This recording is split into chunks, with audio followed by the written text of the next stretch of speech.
On the 16th of September 2020, Resource hosted a free webinar titled How to Get a Job from Your Living Room at JW3, the postcode for Jewish life. Please enjoy these highlights from the event, and if you would like further information or support, the team at Resource looks forward to hearing from you. From all of us here at JW3, good luck with your job search. It's lovely to be here this afternoon. So, what should a CV look like? Well, it should be a maximum of 2 pages. Some people can get away with a 1-page resume, which is very American, but on the whole in the UK, the expectation is that we have enough to say that actually keeps, that needs a page and a half to 2 pages to say it. Needless to say, it needs to be attractive and easy to read. No one is going to want to pick up and read something that's very small typeface, completely fills the page with no white space. So do remember to use a decent size font, minimum of 11 or 12, and to have plenty of white space between the paragraphs and also to the right of the page. It's also important to use a modern typeface. Nothing gives our age away more than actually using something that looks like Times New Roman. So do think about the typeface you're using. Does it look fresh and contemporary? And most importantly, do remember to check your CV for errors. And what it can be useful to do is to get someone else to check it for you, so that, because spell check often doesn't pick up all of the errors there might be.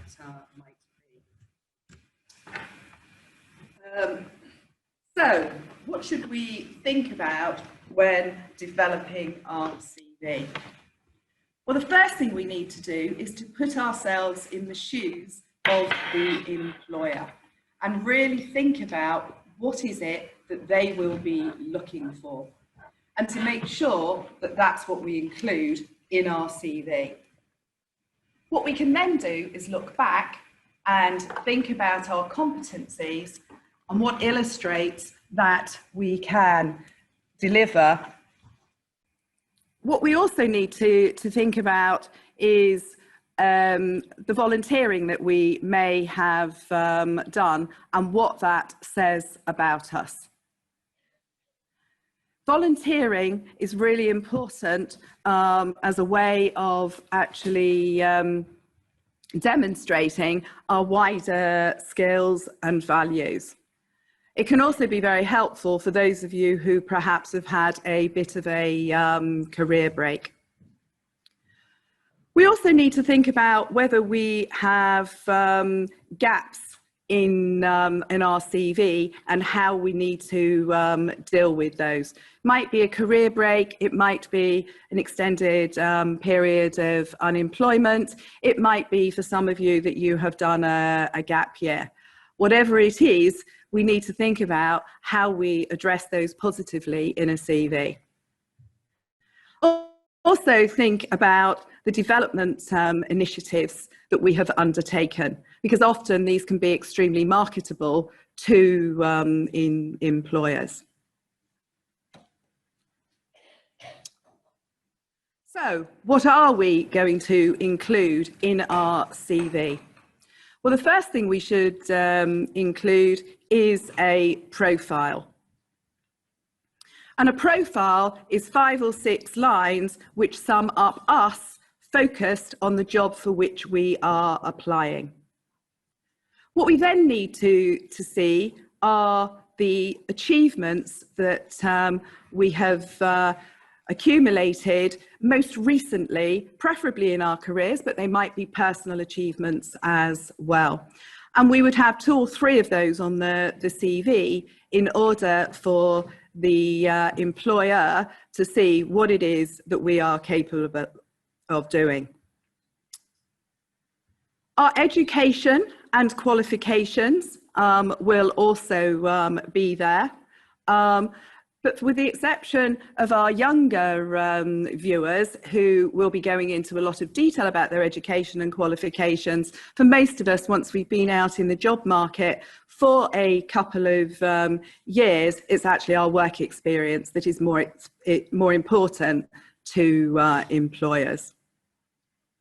And so we will be talking about our experience from work, and don't forget your voluntary work when you're including that, and the competencies and skills that we've picked up along the way. But again, remember what I said about looking forward in order to look back. So we really need to be looking at what employers are looking for and then looking back to see what we've got that actually demonstrates that we can fulfill that need. People often forget about languages. Don't be shy. If you do have languages, they are very marketable. So make sure you do put them in your CV somewhere, and preferably somewhere near the top of the CV. Also think about the positions of responsibilities held. And things that you may have done both within the workplace, which shows the kind of employee you are, or things that you might have done outside of work or outside of your university studies. And finally, the evidence shows that employers do like to see hobbies and interests on your CV. But do remember that they might ask you about them. So if you have got reading and theatre on your CV, do make sure that you can talk about the last thing that you saw or the book that you are currently reading. Okay, so this is an example of a bad CV. I'll just give you a minute or two to actually look at it and think about why it might be a bad CV. Okay, so you can see the bad CV. So some of the things that we would say that you don't need are the curriculum vitae at the top. It is obvious it is a CV. It doesn't need to say so. You also don't need to put things like name, address, telephone, email, because again, it is obvious what they are. Some people don't put their address on their CV, but we would suggest that just in case your CV is being read by software, that the minimum you should put on is something like NW1, otherwise it wouldn't be read. No need to put your national insurance number at all. And generally speaking, unless you're a recent graduate, you probably wouldn't be putting your age on the CV. And then there's that personal statement. That's what I referred to just now as a profile, 5 or 6 lines, which is really focused at the job you're applying for. And clearly this doesn't, because it's a statement that's all over the place. Somebody of 36 is generally not going to talk about their education next. They would talk about their work experience. And what they wouldn't do is just say what it is that they do. What they would say is the competencies and the skills that they got from that process. And references is a redundant statement. It's not needed there. And I'm sure you can all spot the typos and the fact it's gone into different typeface and use different types of bullets, etc. So what does a good CV look like? We talk about 2 main types of CV at Resource. And one is what we call a chronological CV, and probably the CV that you're most used to, which will look something like this. And basically, as the name suggests, what a chronicle CV does is look back at what it is that you have done. You can see there an extremely positive profile, which is addressed at the job that Alex is looking for, which is in jewellery customer sales. Ben has highlighted 2 key achievements which they think would be important to a prospective employer. And then it lists their most recent jobs, and only really going back, in this case, about 10, 12 years. There is no need, if you do have longer work experience than that, to go back further, because often employers will be less interested, or it might even be irrelevant to your application.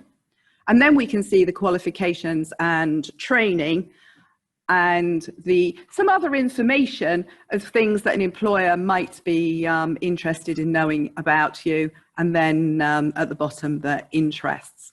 So that's a chronological CV. It's the kind of CV which can be very useful when you're applying for a similar job to what you have done before, or if you are in one of the professions like the legal or law, which on the whole tend to prefer the chronological CV.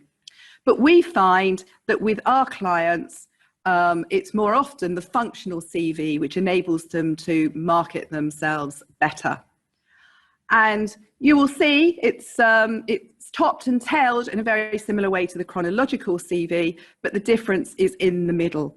Because what you are able to do with the functional CV is really highlight your key experience and skills from your past roles, and not have them in the order of your employment history. So it does mean you can summarize more, there's less repetition. It does mean that you can bring into your key skills and experience things that you may have done outside of the workplace. And then what you can do is just do a summary of who you have worked for.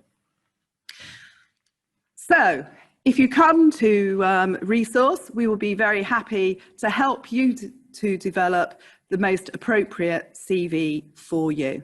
So thank you for listening. Hello, it's Victoria Sturman popping back again. I wanted to acknowledge that these are really difficult times to be looking for a job, but reassure you that there are jobs out there and that people are getting jobs, all remotely from their living room. We've got a lot of expertise in this area. In fact, almost 30 years of experience in this area at Resource. Please give us a call at Resource, and we'd love to see you. We'd be very happy to see you on a one-to-one basis.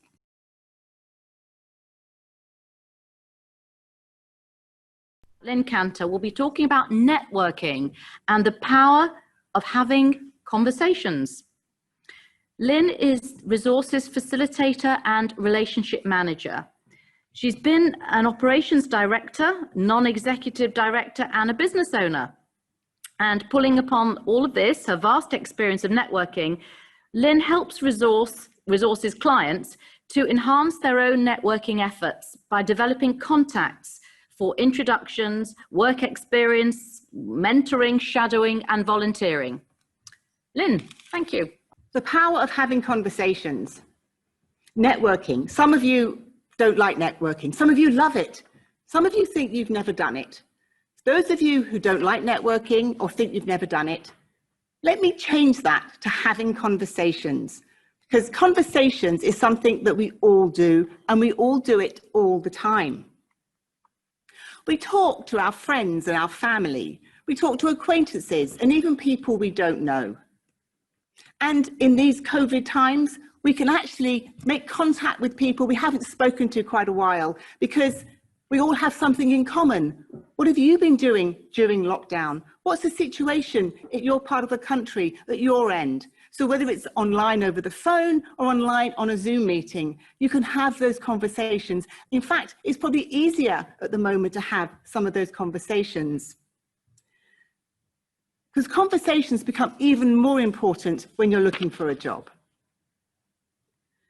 So what is networking? It really is as simple as it's meeting people, it's sharing information, and it's making introductions.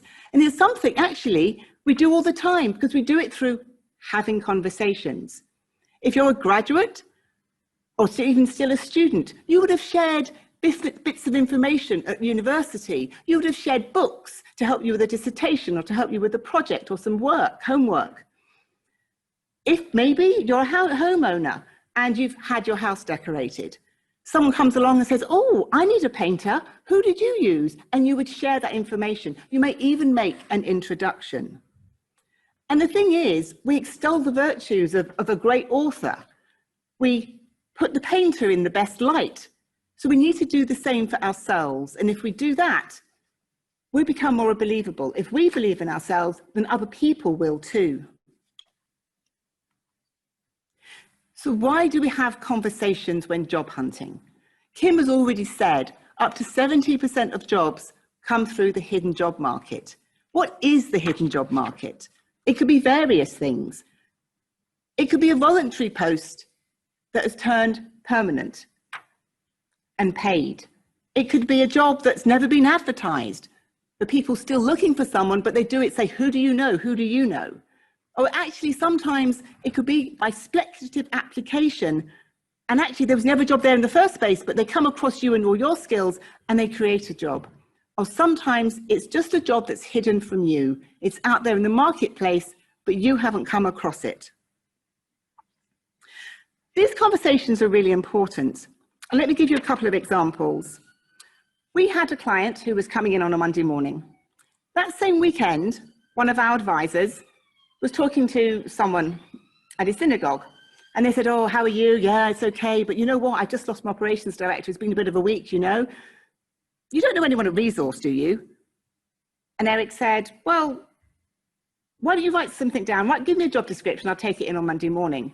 So come Monday morning, I see the client, I see the job description, and I think, hey, I think that's a match.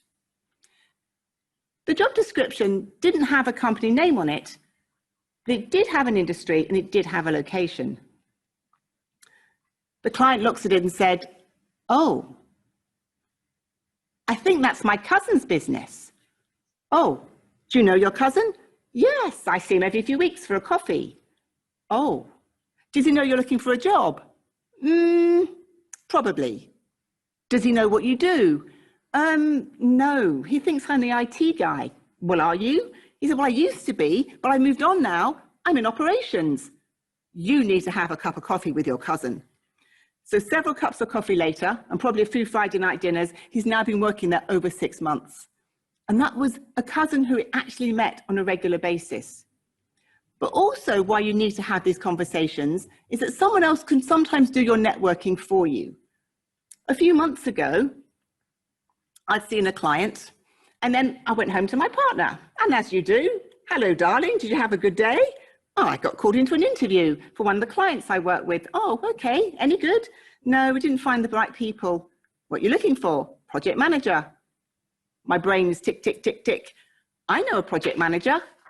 And actually, several months during COVID, through online interviews and even onboarding online, our client is now working in a project management job, just through, hello, darling, how was your day? So you never know who can help you and who they know how they can help you. So we help in so many different ways by having conversations. So how can contacts help you? Believe it or not, we're actually not asking for a job, even though that's what we want. Because if you ask for a job, it's a closed question and it's a, do you have a job? No. End of awkward conversation. End of conversation, full stop.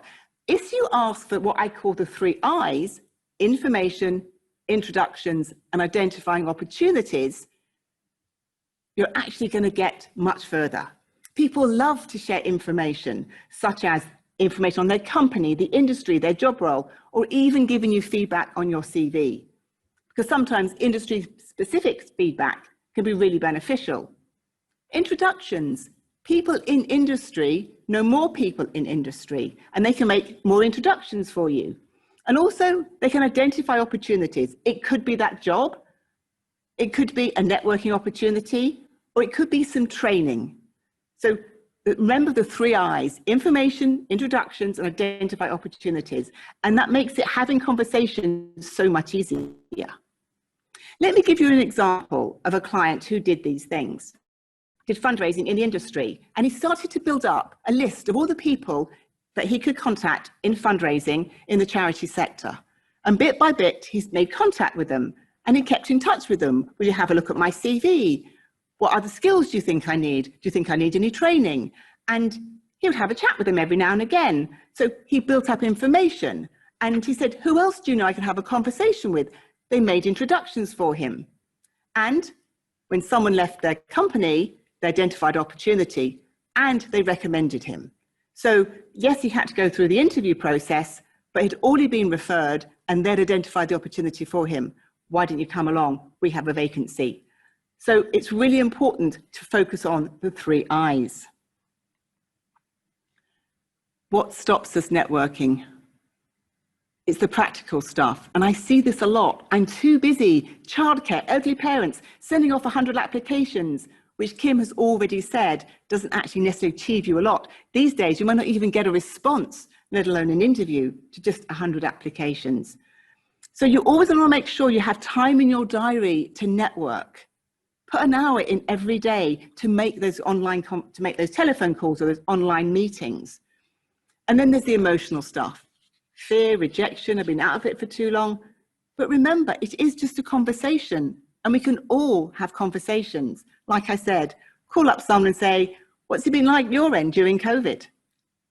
And you'll have a conversation. Why do people agree to network?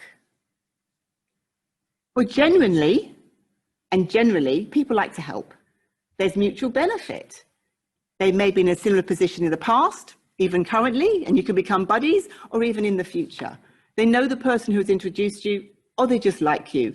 And I do this all the time in my job. I make connections for people, and people are more than willing to help other people, however busy they are. So people genuinely want to help. So what does networking and those conversations say about you? It says you're proactive, enthusiastic, and motivated, and you can show your initiative. And by networking and having conversations, you demonstrate your communication skills and that you're willing to market yourself. Let me give you another example. We had a client, she was female, early 50s, hadn't worked for over 15 years, and she was trying to get back into the job market. She had an interview, and at that interview, she had to do an Excel exercise. Excel? Haven't done that for years. Okay, I'll give it a go. She did a bit in Excel, a bit in Word, a bit handwritten, but she showed her initiative and got the exercise done. 2 other people walked out, didn't even try. So the point is, she showed her initiative and she got the job. Now, in truth, it wasn't the best job she ever wanted, and it wasn't her ideal job, but it was a job and it was a start. And then she continued to network. She continued to have those conversations. And so her communication skills were demonstrated. All the new skills she was learning, she was able to market, and she obviously demonstrated that she was enthusiastic and she was proactive about it. And she kept having those conversations after her next job and her next job with people at work, in her book club, and all sorts of places, and she now has her ideal job. So conversations say things about you that employers want to employ. So they're really valuable. So what to do and what to say. So first of all, think about your appearance. No, you're not dressing up for an interview every day, but you do want to look like you're ready to work and not ready to give up.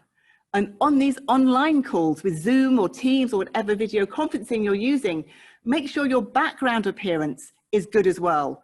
We honestly have seen someone's washing and even a bed with someone's nightwear in it. So do think of the background. Look like you're ready to work, not ready to tidy up. Think positive language. It can be really hard in these challenging times to think positively, but if you catch yourself with negative thoughts, turn them into a believable positive. If you think positive thoughts, you're much more likely to have a positive conversation. So what do you say when you have that conversation? And remember, it is a conversation. No one's going to come to me and say, Lynn, what's your name? And I go, I'm Lynn and I'm a relationship manager at Resource. And what I do, I connect people, I connect my clients to people in industry, and I do the 3 I's, and it doesn't happen like that. It's like, so what's your name? What do you do? What are you up to? What are you doing? I'm the relationship manager. And then state your position positively. I'd give an example, like some of the examples I've given. Remember, it is a conversation, and we can all have conversations. Start off with friends and family and people you feel comfortable with, and then go out to acquaintances and even people you don't know. Resource can help by developing your networking skills with their webinar, monthly Get Connected evenings, an opportunity where you learn some tips and tricks for your job search, but also an opportunity to network in a very safe environment with the Resource team and other clients. You get one-to-one advisor support, and also me and my team, the relationship team, helping you to enhance your network. So don't delay, start your conversations today. Hello, it's Victoria Sturman popping back again. I wanted to acknowledge that these are really difficult times to be looking for a job, but reassure you that there are jobs out there and that people are getting jobs, all remotely from their living room. We've got a lot of expertise in this area. In fact, almost 30 years of experience in this area at Resource. Please give us a call at Resource, and we'd love to see you. We'd be very happy to see you on a one-to-one basis.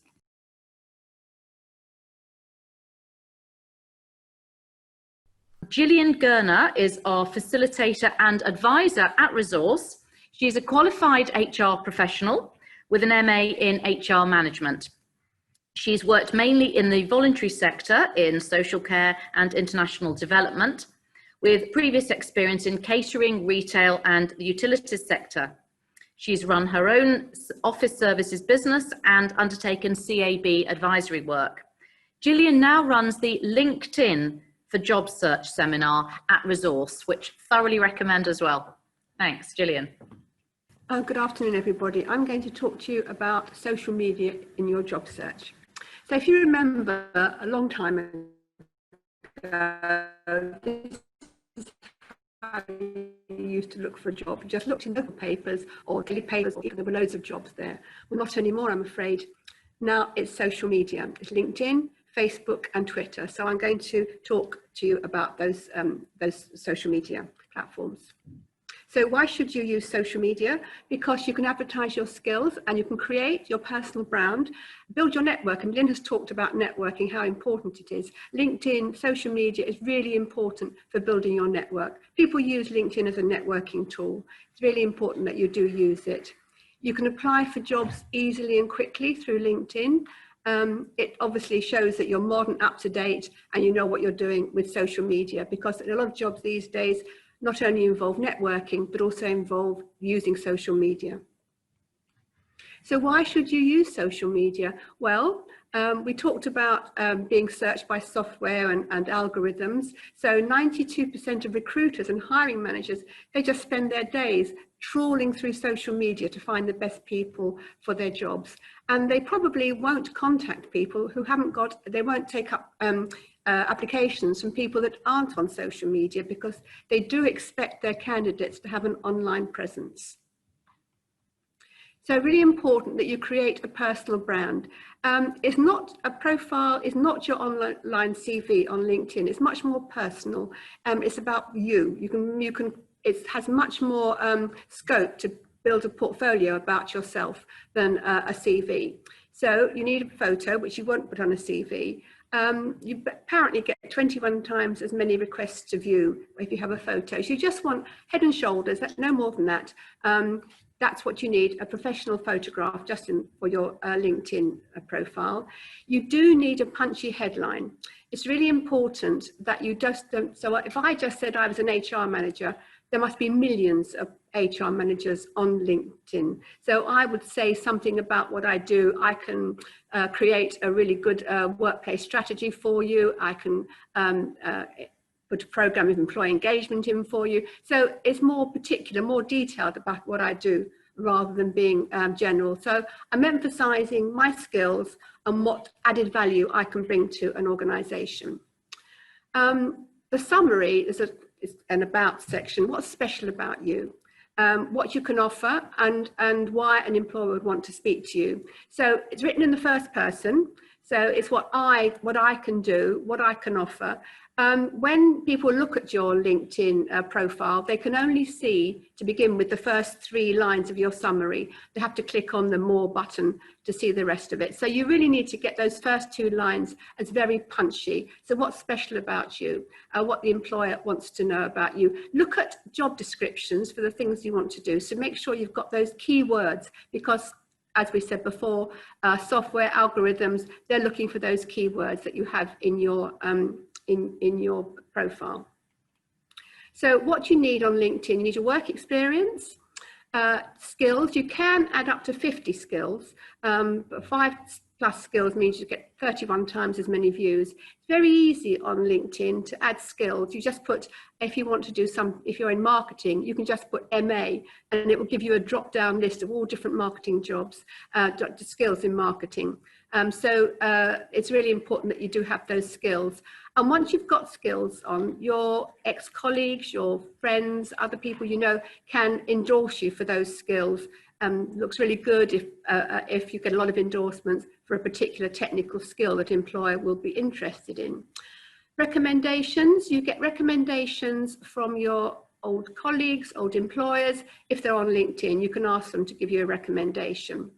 You need a location, and importantly, you can add media. So if you're in some visual field, you can add photographs of what you've done. You can add a link to your own website if you have a website. Anything that enhances your presentation, your brand. That's why LinkedIn has much more scope than a CV to build your brand. So I've just got this. This is Victoria's LinkedIn profile for Resource. The reason I've got it is I wanted just to highlight the headline. So she talks, I mean, she's our executive director, but she says she's leading a charity to deliver constantly excellent results by nurturing the self-belief of clients and colleagues. That's really great, isn't it? It's much more than just being a director of a charity. So that's much more about her. So thank you for letting us use that, Victoria. So how do you build your network? You have to think who you can connect with. So former colleagues, friends, people from school, university. When you go onto LinkedIn, it will probably suggest connections for you based on the stuff you put on there. So if you are, once you put an old employer on, it will look at other people who are on LinkedIn with that employer.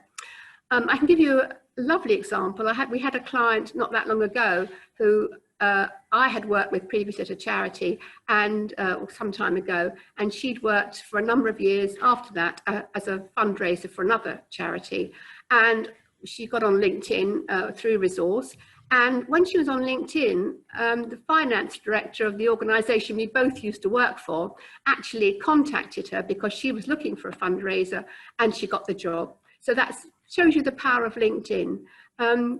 Another one had recently had a client who put herself on LinkedIn. That night, she got somebody contacting her, a friend contacted her, didn't know she was looking for a job. And the next morning I got a text, I think about 8 o'clock in the morning, saying, guess what, I've got a job through LinkedIn. So it just shows the power of LinkedIn. So when you're sending a message to connect, give a reason. Don't just say, can we connect? What do you want? Why do you want to connect with them? Do you have common interest? Have you read something about the company in the paper that interests you? Really important that you give them a reason to connect with you. So use your network, reach out to connections at a company you'd like to work for and ask them to refer you for the job. If it's a company, if you look at a company LinkedIn site and it's in the same sector, you may well have connections there because LinkedIn will have all the photos or names of the people on LinkedIn at that company. And if you see a 1, 2, or 3 in the corner of their photo, that means you've got a first, second, or third degree connection. So you can reach out to them to ask them to refer you for the job, or even just to find out more about the job and who you should be contacting. If you follow the companies you're interested in working for, they will keep you informed of company news and job openings as well. So looking for a job is very easy on LinkedIn. You set up your career interests on LinkedIn under jobs. They have a new feature now as well that you can say you're available for work. It gives you a little green band around your photograph. So that tells recruiters that you're open.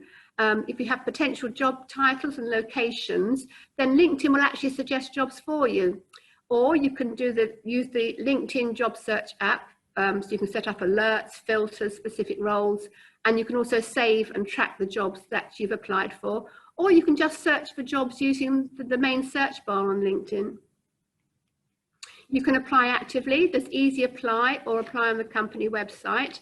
I think it's important when you are applying through LinkedIn that you put a cover letter with it, because when you're doing a CV, your CV will be tailored for whatever job you're going for, but obviously your LinkedIn is much more generic. So you need to send a cover letter highlighting why you're suitable for the job.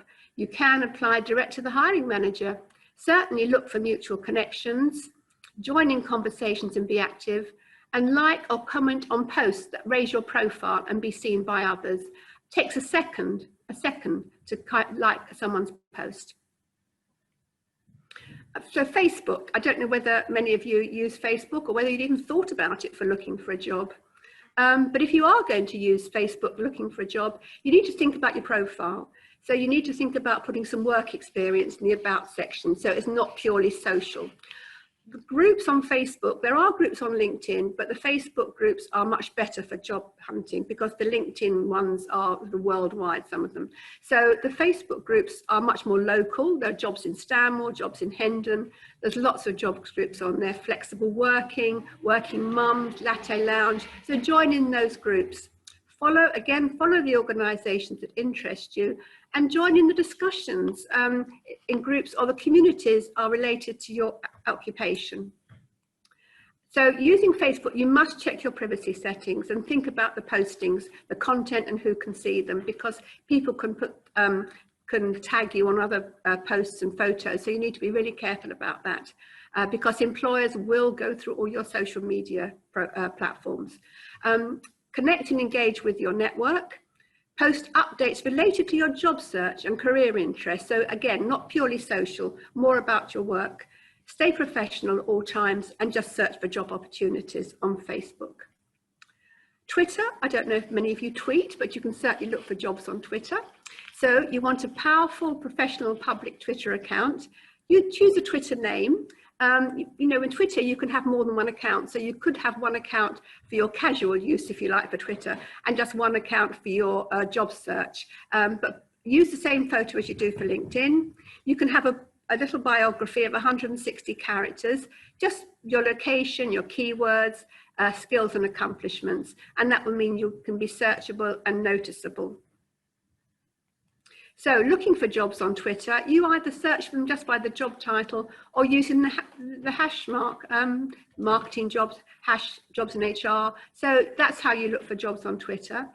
But follow companies you're interested in working for because they often post jobs like they do on the other platforms. Follow people that you're interested in, they might follow you. So again, join in chats, interact, initiate conversations, be active, get yourself noticed, and use pictures and videos as well to add to your portfolio. Finally, make sure you have a professional and consistent image across all your social media channels, so they all look the same. Use the keywords. I can't emphasize enough, you have to have those keywords that people can find you easily, because if it's algorithms, they'll be searching for the keywords. And think carefully about your posts, nothing you wouldn't mind your great aunt reading. So thank you and good luck with your job search, and come to Resource and join in our LinkedIn and advanced LinkedIn webinars. Hello, it's Victoria Sturman popping back again. I wanted to acknowledge that these are really difficult times to be looking for a job, but reassure you that there are jobs out there and that people are getting jobs, all remotely from their living room.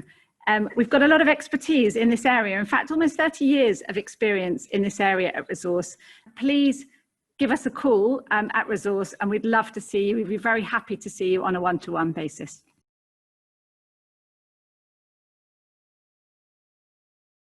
I'm afraid I've got to start off with a bit of bad news. And the bad news is that in the space of 15 minutes, we can only scratch the surface of how to be totally successful at an interview. The good news, however, is that we are going to discuss some top tips which will get you well on the road, and of course, Resource can then help you with every aspect of your whole interview process. So before I actually start to talk about those tips, I want to, believe it or not, talk about what an interview is not. An interview is not an interrogation. It is not an inquisition. It is not an attempt by some interviewer to catch you out or trip you up. It's not a grilling. Quite simply, an interview is a conversation. It's a conversation, and what must you do in a conversation? You've got to listen.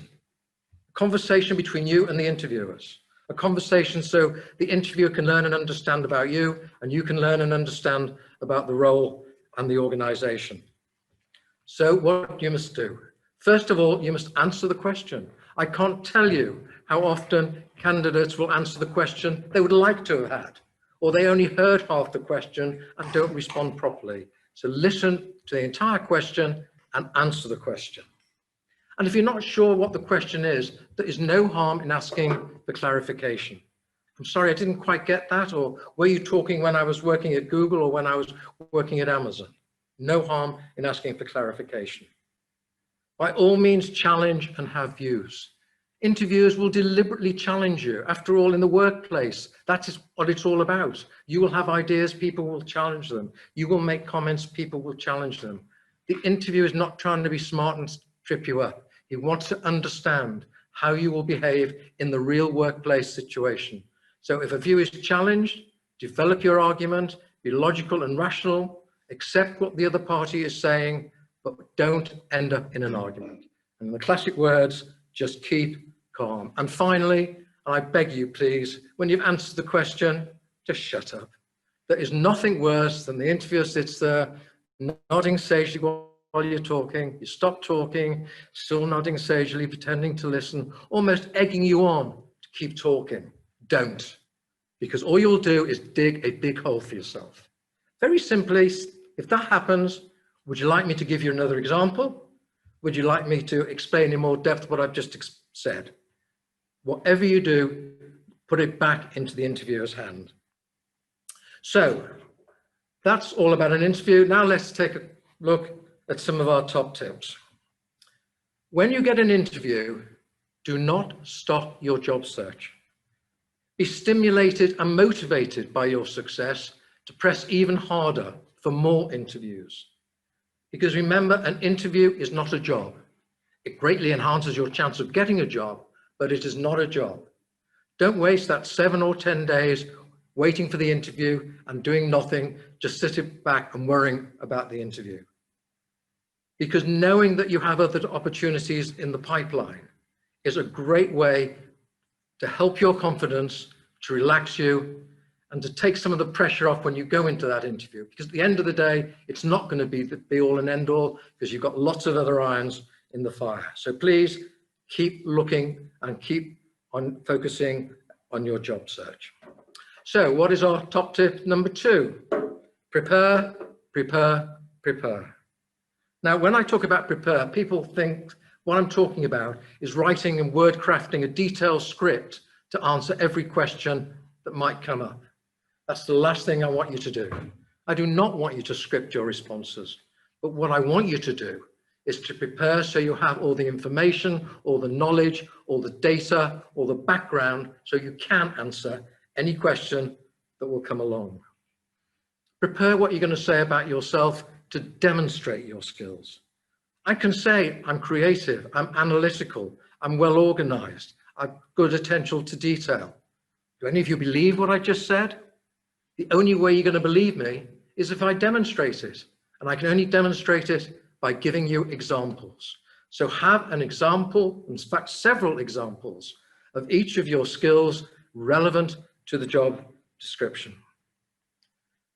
Prepare to show you understand the prospective employer's organization. You know, it's amazing how many people will go for an interview and know so little about the organization they're going to that it's almost embarrassing. Prepare to show the skills that you have, which the job description is asking for. You know, if I'm wanting to recruit a footballer, I couldn't care less what your golf handicap is. So please, only talk the skills which are relevant to the job description. And finally, prepare the questions you are going to ask the interviewer. I'll talk a little bit more about that later, but that's part of the preparation. So as I say, it's preparing knowledge, it's preparing data, it's having all the facts at your fingertips so you can respond to any question as it arises. Top tip 3, first impressions. Rightly or wrongly, first impressions matter. Before we've said a word, a conclusion has been drawn about us. So please make that first impression a favorable one. In this day and age, but still 80–90% of interviewing is online, get your device set up properly beforehand. You know, the screen at 90 degrees. If it's up there, they're looking up your nose. It's down there, looking at your lap. Have the camera at eye level. A tidy background. It was mentioned earlier. We literally have had sessions where clients have been in their bedroom with an unmade bed. Make it look businesslike. Create a favorable impression. And finally, look at the camera, not at yourself or the interviewer on the screen. And in fact, a lot of people very often actually put post-its all over the screen so they can't see anything and are forced just to look at the camera.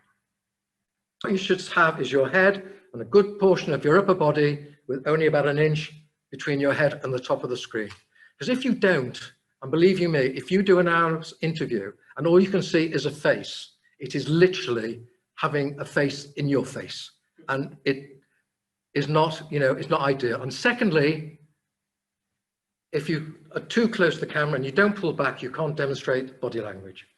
Hopefully you can see my hands. You probably can't because unfortunately I've got all this equipment in front of me. But if your upper body is showing, you can use your hands, you can be expressive, you can move around, you can scratch, you can flick your hair if you have any.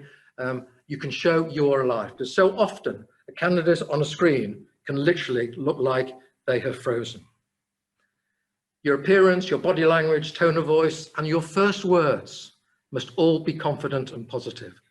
The first thing an interviewer will hope to find is a candidate who comes across with confidence and positivity. The interviewer, believe it or not, is desperate for you to be the one. The last thing they want to do is to sit in front of a Zoom again for another hour and a half and interview another candidate. They'd so much rather go back and say, yeah, ticked all the boxes, great candidate, send out the offer letter and get back to their day job.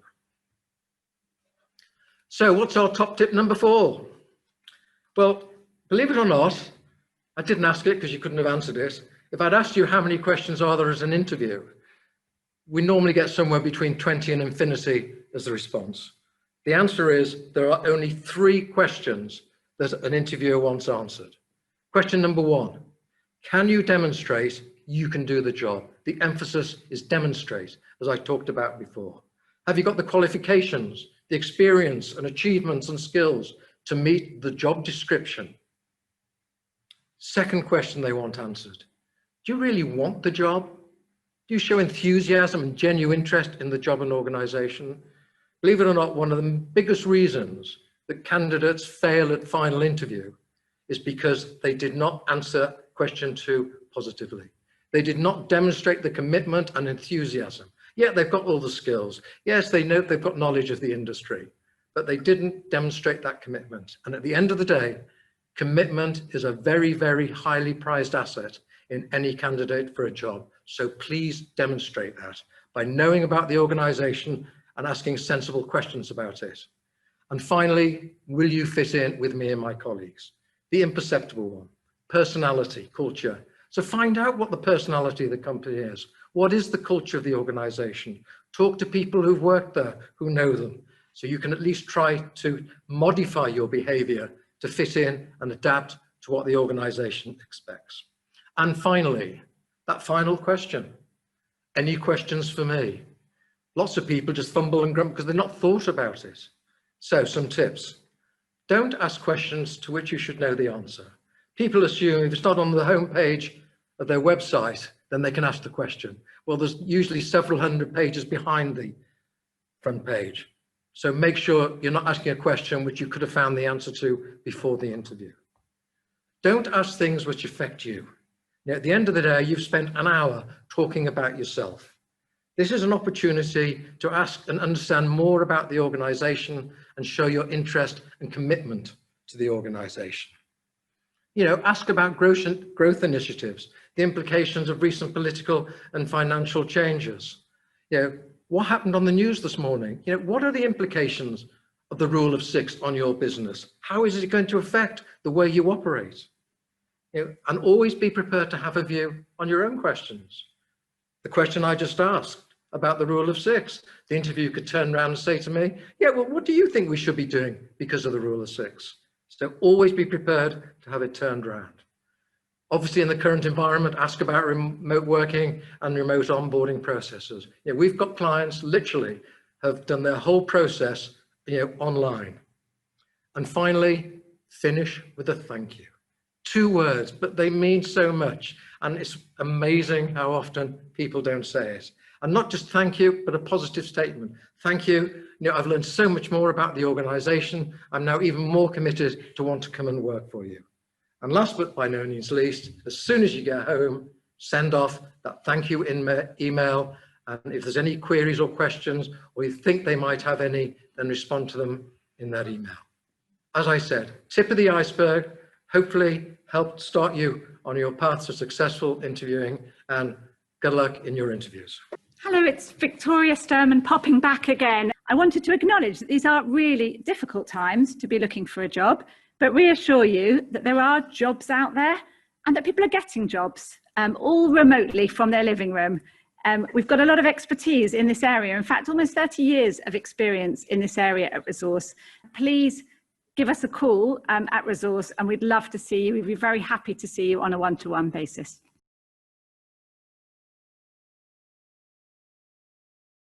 If you think about it, it's a conversation. Who do you look at in your conversation? You look at the person who's asked you the question. So during the question, respond by looking at the person who asked it. In between questions, maintain or get an eye contact with everyone until the next question is asked, and then respond to that individual. That's, yes. Yeah, absolutely. No, lovely, thank you. And they said, and this was a sort of follow-up on this one, should you be discussing salaries at this interview? How many would you often have? What's the typical number? And when would you discuss salary? Okay, the basic advice is absolutely do not discuss salary at an interview. As within any negotiation, the best time to negotiate is when you've done the deal. Once you've been offered the job, that is the ideal time to negotiate. If you can possibly avoid it, and you can't always, because it could be proactive the other way, but try and avoid the issue of discussing salary. Wait till you've got the job, and then that is the best time to maximize your salary expectations. Thank you. On my CV, should I show a bit of my personality? Should I be funny? If I'm a funny person. You're a funny person, yes. It's very hard to be funny in writing unless you're kind of writing a joke. So on the whole, I don't think it is appropriate to be telling jokes or trying to be funny on your CV, unless of course you're applying for a job as a comedian, and it's probably unlikely that you would use a CV for that purpose. So on the whole, I think best in avoided. In terms of your personality, I would phrase it more as your sort of personal skills, your personal sort of attributes. And it's certainly possible to include those when you're actually giving examples within your CV of things that you have done. We've had a couple of questions which are quite similar in their sort of where they're coming from, which is the career gap. I've had a career gap. I've left my job in teaching, although there was another one that wasn't about teaching, just a general gap. I've left my job in teaching over a year ago and I don't know what to do next. My only qualification and my experience has been teaching. I don't know about how to train, how to network or find a new career. Who would like to take that? Come to Resource. I mean, that's the Come to obvious Resource, answer, there you go.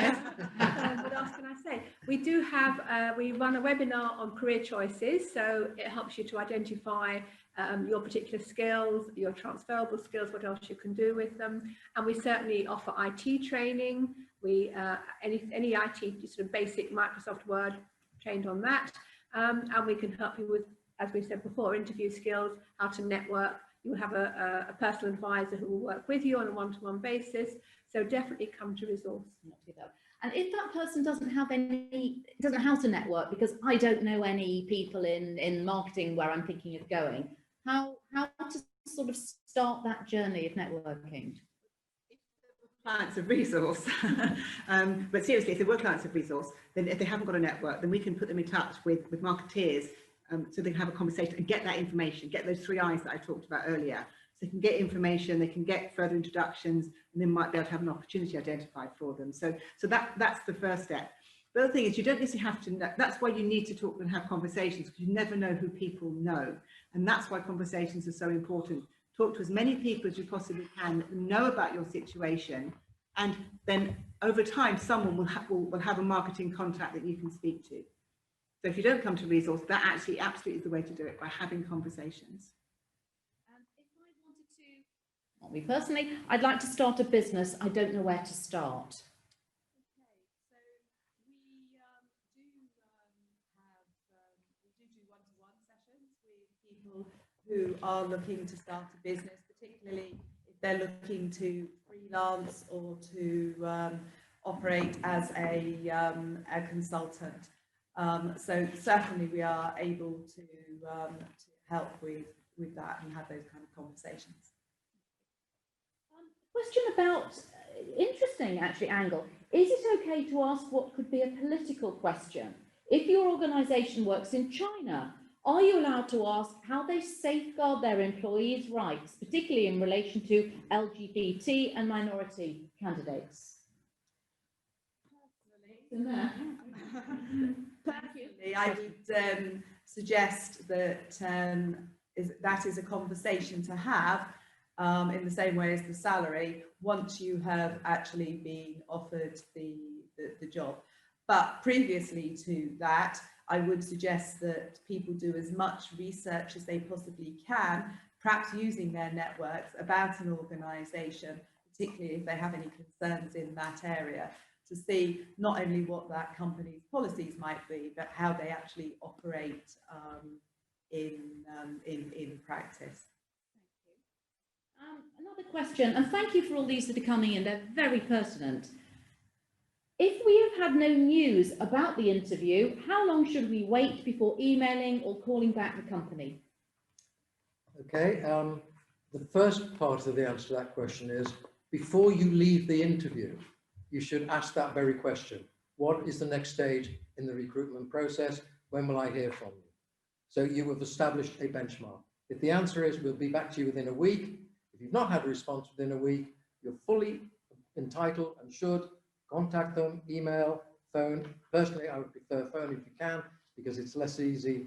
It's quite easy to avoid an email and pretend you've never seen it, whereas a phone call, you're more likely to get through. So absolutely, say, finish the interview with getting an understanding of what the time frame is going to be, and if they don't meet that time frame, then follow it up.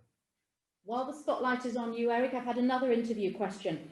I get very nervous in interviews. I particularly struggle when there's a difficult interview question.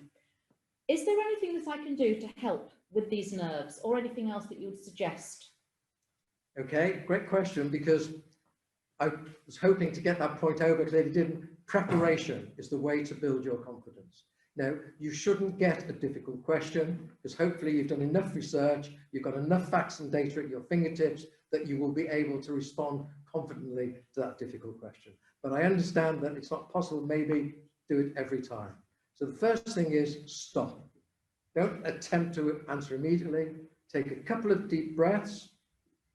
Think what the question is behind the question. What is the interviewer getting at? What skill on the job description is highlighted by this so-called difficult question? And by doing it that, you can then relate it back to one of your skills, which you will obviously be able to talk about very confidently. A question, interesting, and something I hadn't heard of before. I've been asked to present a slideshow in advance of an interview. Is this something we're often asked to do? And if so, how do we do it? Is any guidelines? Well, a slideshow. Well, there are lots of things people get asked to do alongside an interview. It could be a slideshow, well, a presentation, not necessarily a slideshow, but obviously at Resource we can help you with that as well. I just have to see what they're looking for and just think about what they want you to demonstrate, how you can add value to their company, and present that in what you're doing for them. So there are all sorts of things that go alongside interviews, sort of different sort of tests. You could be asked to do a presentation at the interview, just given sort of 10 minutes to think about it. So there are lots of different, as I said, at Resource as well, we can help you. If I can just perhaps add to that, Gillian.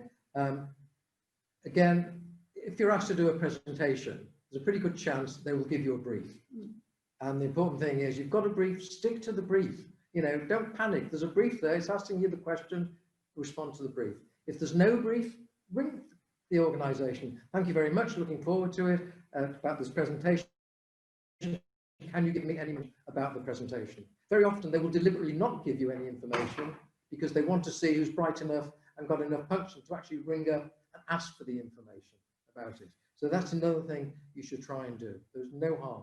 The other thing you can do, very often, places like YouTube, you will find people will write about their experience of organizations, and they can give you some insight into what they were asked to do at the drop of a hat. I think Glassdoor. Glassdoor's another one, yeah. Lynn, do you want to? Yeah, and just to close off on that, if people have to do a presentation and they want to put, and not used to doing them, we do run a webinar, communication presentation skills, which can help boost people's confidence in doing presentations. Interesting. I have been asked, I'm giving my LinkedIn and profiles. Should I be removing my holiday photos or anything else where I may look like I'm spoiled? Or LinkedIn, certainly, you shouldn't have. I think they probably meant at that point with the Facebook. I just took a note of the question. Well, if you're using Facebook for looking for a job, definitely you need to keep it professional. Certainly. So yeah. Definitely. What about things like birthday photos? I mean, we're all people. We've got. How much of ourselves do we keep private? I think, as I said before, nothing you wouldn't want your great aunt to see. Kim puts it. So yes. So obviously, Facebook is a social web networking site as well, but I just want to emphasize that if you're using it for job search, you need to think about professionalism behind it. I think it's also true to say, isn't it, Jill, also that most employers these days will Google you, and so your Facebook, your LinkedIn and other activities that you are involved in will be out there for prospective employers to see. Well, last question, very short one, but I think Eric, you mentioned an hour and a half interview, or an hour and a half was mentioned. How long is a standard interview, and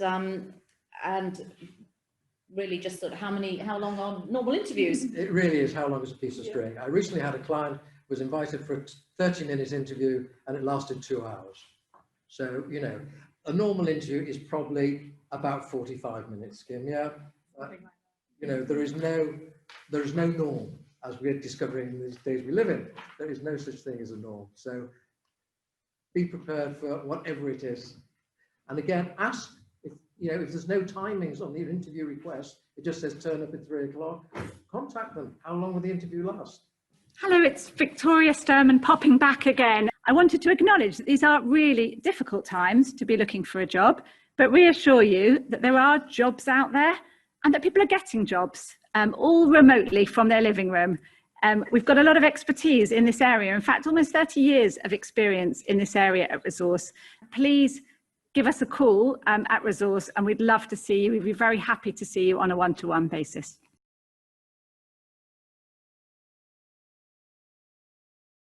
Thank you so much indeed. What an honour it is to be here and to close this fantastic afternoon. I've been working with Resource for 22 years. Hard to believe with a face like this, but after 22 years, I'm still working with Resource. And I want to congratulate everyone who's lasted the 2 hours, especially for today, because I want to let you all know something very, very unique. And for those people who understand we have a Jewish New Year coming, all of you have a job. And some of you are now confused, because your job, if you don't have a job, is looking for a job. So I want you all to say out loud, I have a job. So can we all do this in this office here? I have a job. I have a job. Very good. We've even got it with masks on here. You see, the minute you say I have a job, your brain from a neuroscientific point of view kind of goes into a different space. The minute you start having internal dialogue that says, I don't have a job, I'm not good enough, I've been rejected, your brain and your energy goes the same way. So from a dopamine point of view, you need to educate yourself that right now you have a job. So I have a job, and it's to present to you my best stuff in 14 minutes and 36 seconds. And you're going to get the best of my material because this is the audience that I've got.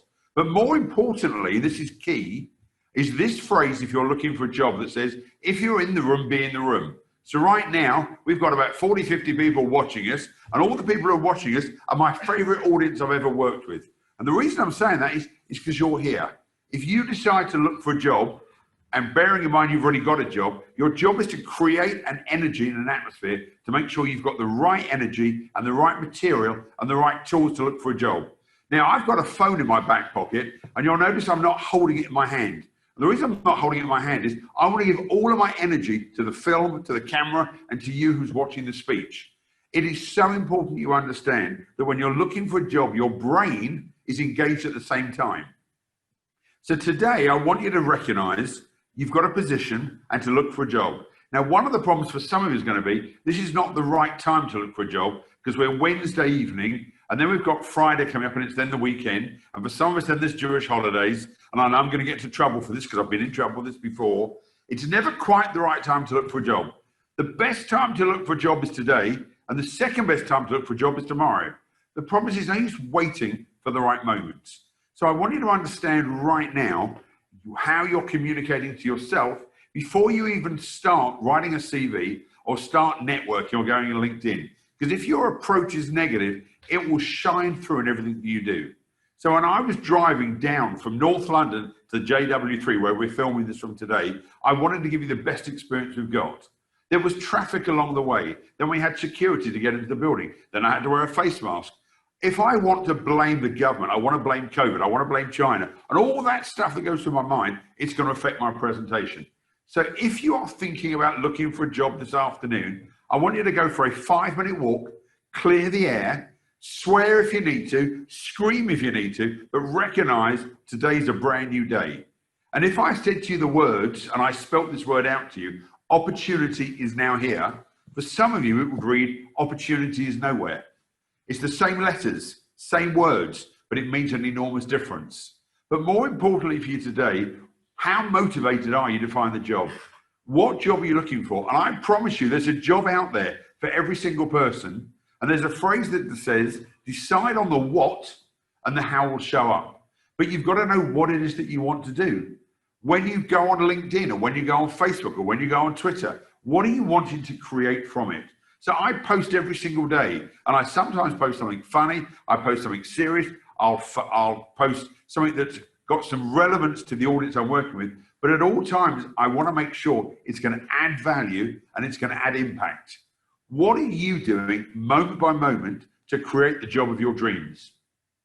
What you may have to do is do some volunteering work. And I know this from a fact, it's much easier to get a job when you're in a job than to get a job when you're not in a job. So if there's a chance to volunteer, there's a chance to do some charity work, there's a chance to get up and do something, today's the day to do it. But let me go right back to basics. When I'm at home and I do work on Zoom or I do work on LinkedIn, I'm always dressed for success. Let me repeat that. I'm dressed for success. And it's much better to have an opportunity, it's much better to be prepared for an opportunity and not have one than have the opportunity and not be prepared. So I never know if the phone's going to ring or there's going to be a Zoom call. I want to be dressed for success and I want to feel good. I don't come downstairs at 8 in the morning in my dressing gown and try and reply to emails because I don't feel professional. So as I said to you when I first started this, you have a job. So when you have a job, it means you start work at 8, 9, 10 o'clock, whatever time suits you. But when I shower and I come downstairs and I'm in front of my computer, I make sure my office environment is conducive to the work that I'm going to do. If you're working from home and you might even be working from your bedroom, I don't want you slumped on your bed with a pillow behind you and a cup of tea in your hand, toast on your bed, and then you're pretending to work. I promise you now, when you get dressed and you sit upright, even in a chair in your bedroom, if you're with family or you're in a one-bed studio flat, it is not easy, but I promise you it will change when your attitude changes. Where your attitude goes, that your mind will follow. There's a lovely phrase that says you need to have a dream, share your vision, and then play with whoever shows up. You have got to make a decision now. Who do you know in your circle of trust? Then who do you know that knows people that you know? Now, we used to have this game of the 6 stages of separation, that everyone you know will be in 6 steps. Today, virtually with LinkedIn, Facebook, Twitter, you're probably 2 steps away. If you had been going to the synagogue, you would have probably sat in the same seat next to the same people who haven't supported you with a job over the last 10 years. Please today decide who do you need to reach out to find out what needs to be done. If we were doing a live audience, I'd ask you to put your hands like this. And maybe if you're watching, put your hands like this and notice which thumb is on top, your right to your left. If you want a job, you may have to do something a little bit different. So move all of your fingers up one so the other thumb becomes on top. It may feel a little bit uncomfortable, but winners are those people who are constantly doing the things that losers find uncomfortable. Now take your hands away, put them back together again, and you'll probably go back to the same position because we like to be comfortable. So what are you going to do to stretch your mind, to stretch your comfort zones, to give you the best opportunity to find the job of your dreams? The problem is you're going to want to go back to what we've always done, and you're going to write to 1 or 2 people. Here's your challenge. I would like you to write down 10 successes that you've had in the past, and I would like you to have a success book by the side of your computer. I'll repeat the instruction. I'd like you to write down 10 successes you've had in the past.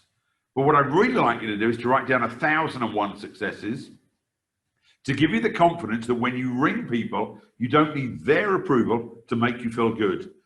I know that you're going to find this hard to believe. I'm an ex-professional tennis player. I've traveled the world. I've spoken in 60 countries. I've spoken to 2 million people. And there are times where someone like Victoria from the Resource Centre gives me a bit of grief. Now, I have a choice to listen to that and get negative, or I kind of say to Victoria, you know what, I've had unbelievable success, and maybe today I messed up, but it doesn't mean I'm not a success. You've heard when you go for an interview, what you need to do. You will not get every interview, you'll not get every job. And if you did, what would you choose? You're not judging your success based on other people's opinion. You are already a success.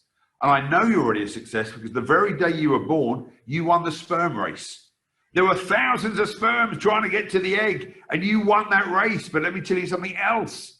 You were chosen because the egg has to choose the sperm. Now, you probably weren't expecting this talk right now, and the people who are watching this are confused. But you were born a winner. You need to remember this. You were born a winner the day you were born, and you've had 18, 20 years of success. You might have been a Cheder prefect. You might have been the school milk monitor. I don't know. You've had loads and loads of success. But because you've been rejected from one job, you think you're not good enough. All that's happened is you didn't get that job. I promise you, as I'm standing here today, I get asked to pitch for work. I don't do that much pitching anymore. But there are times where they turn me down. And there are times I want to scream at my computer and say, you don't know what you're missing. But another opportunity arises.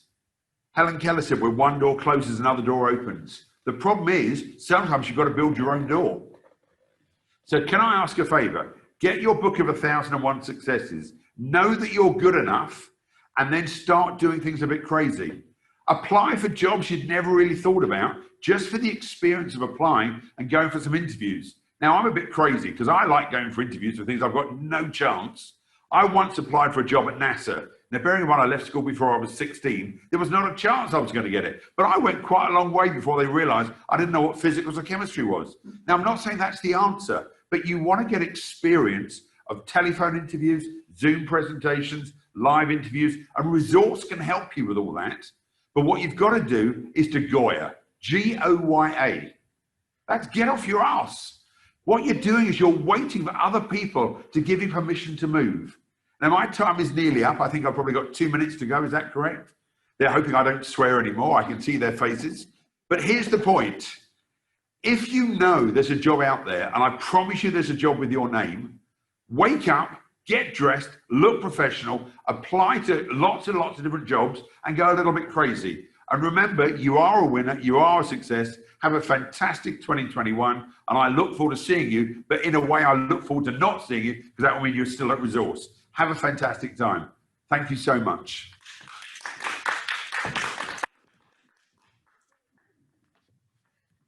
Thank you so much, Nigel. I think a bit of motivation is what we all need right now. It's just my job to close the workshop and to say thank you for listening, and I hope that you found it useful. I'd like to reiterate what I said at the beginning. It's a tough market, but there are jobs out there. We've given you a lot of tips of things that you need to do. We've got plenty more up our sleeves. You're welcome to call us or come to us. I don't think I've got the final slide up, but it has our phone number and our website address. So our phone number 0208 346 4000 and our website www.resource-centre.org. So I hope you found it useful and wish you every success in your job search. Thank you.